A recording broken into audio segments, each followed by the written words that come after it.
हमारे ऊपर प्रभु की कृपा है ये हम कैसे पहचाने? तो ये 8 लक्षण प्रकट होने लगते हैं जिस पर हरिजू की प्रियाजू की कृपा है। पहला, घोर अपराध करने वाले के प्रति भी दया की भावना, शांति पहला लक्षण है। भाव में भी पहले शांत भाव है। हमारे ऊपर श्री हरिजू की कृपा है, इसकी पहचान ये 8 लक्षण। पहला, शांति, अर्थात घोर अपराधी के प्रति भी गुस्सा ना क्षमा करना, ये हरि की कृपा का लक्षण है। देख लो भाई, घोर अपराधी शब्द तो जाने दो, जरा सा प्रतिकूल हो जाए तो लाख समझाओ पर भ्रकुटी तनी रहती है। भला ऐसा है? अपराधी पर भी क्षमा का भाव होना, ये हरि कृपा पात्र में ही होगा, अन्य में नहीं। तो अगर अपने हृदय में ऐसा लगे कि ऐसा नहीं है तो हरिजू से प्रार्थना करनी चाहिए कि कृपा करो मेरे में सामर्थ्य आवे। दूसरा, अनुसूया, वो किसी भी के प्रति कभी भी कोई दोष दर्शन ही नहीं करेगा। दोष कथन, दोष श्रवण की तो बात जाने दो। अनुसूया, दूसरों के गुणों में दोष ढूंढना ये नहीं होता। हरि कृपा पात्र में ये नहीं था। ये सब भजन के नाश करने वाले, जैसे पहला अपराधी पर क्रोध कर देना,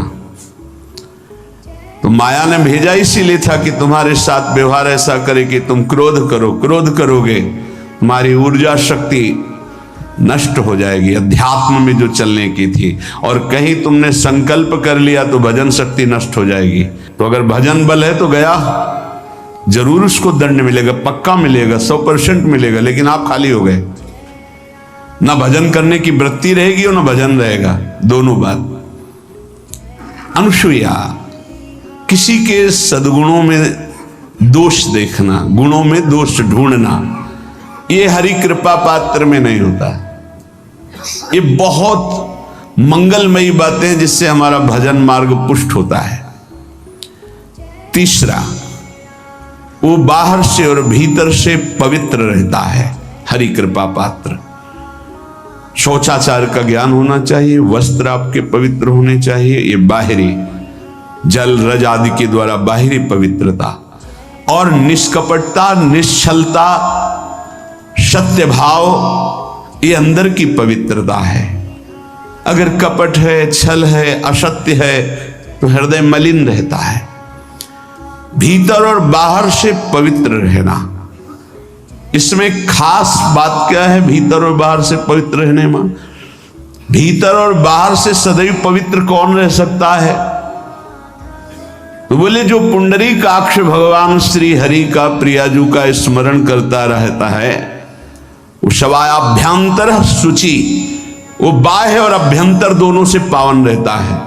तीसरी जो कृपा का लक्षण है, अर्थात वो सदैव भगवत चिंतन परायण, शौचाचार का पालन करने वाला, बाहर और भीतर से हरि कृपा पात्र पवित्र रहता है।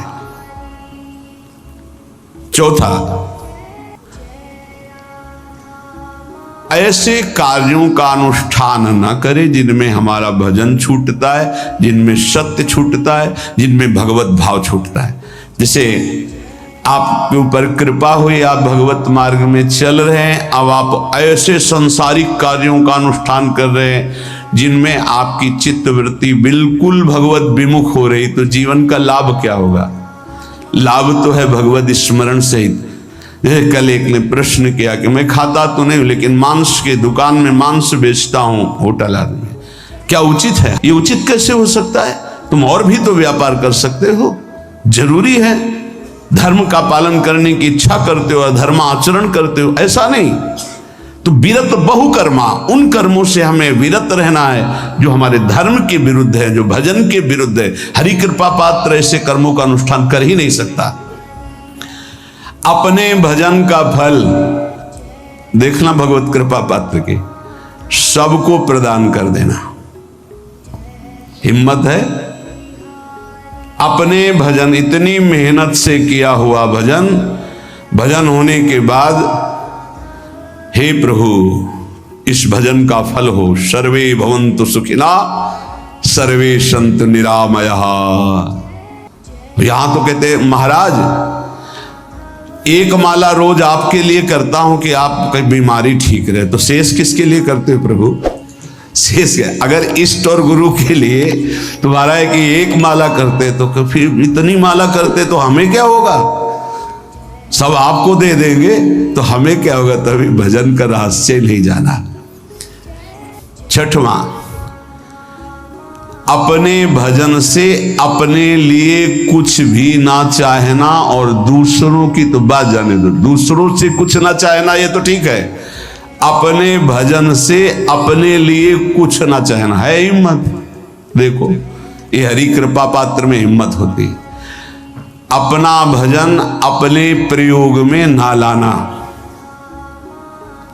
इसका भी आंतरिक रहस्य है।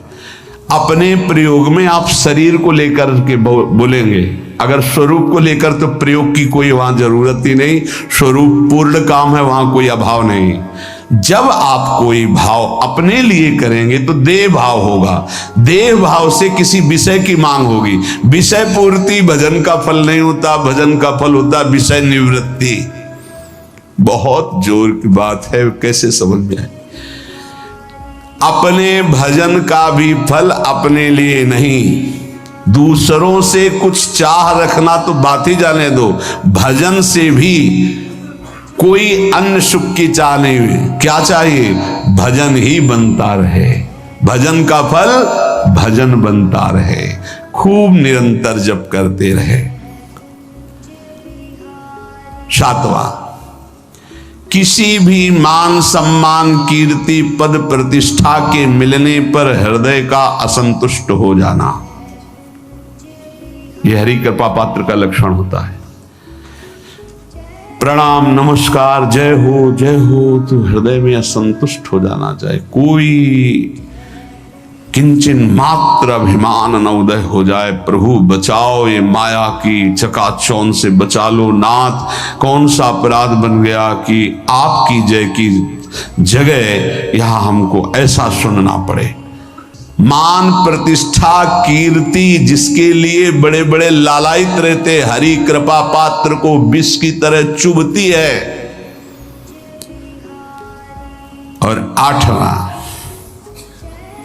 किसी भी प्राणी समुदाय से संबंध ना रखते हुए सब पर दया की भावना, सब पर कृपा की भावना, सब पर करुणा मैत्री पर किसी से ममता नहीं। ये सूत्र बहुत व्यवहार में प्रयोग करने योग्य है। सबसे करुणा और मैत्री पर किसी से ममता नहीं। करुणा तो करी भरत जी ने, मैत्री भी की मृग से, पर ममता रहित नहीं रहे। ममता कर ली तो अगला जन्म हिरण का हो गया। ममता नहीं रखनी, निर्ममो निरहंकारा।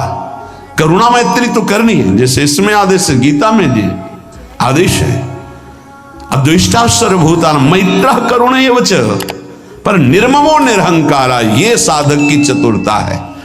प्राणी मात्र पर दया कृपा करुणा मैत्री, पर ममता नहीं, ममता किसी से। और यहां करुणा मैत्री ये तो गायब हो गई, केवल ममता रह गई है। अपने शरीर से ममता, शरीर संबंधियों से ममता, विषय भोगों से ममता, यही जहर है। संबंध में ये ममता ही जहर है, विचारों में अहंकार जहर है, कर्मों में ये आसक्ति जहर है। इसी जहर को मिटा दे तो जीवन मुक्त महापुरुष कर्म करते हुए, विषय सेवन करते हुए, वार्ता करते हुए, विचार करते हुए, बिल्कुल जहर रहित तो उसका जीवन हो गया। तो ये 8 बातें हरि कृपा पात्र में होती हैं, इनको बार बार सुनना, हृदय में धारण करना।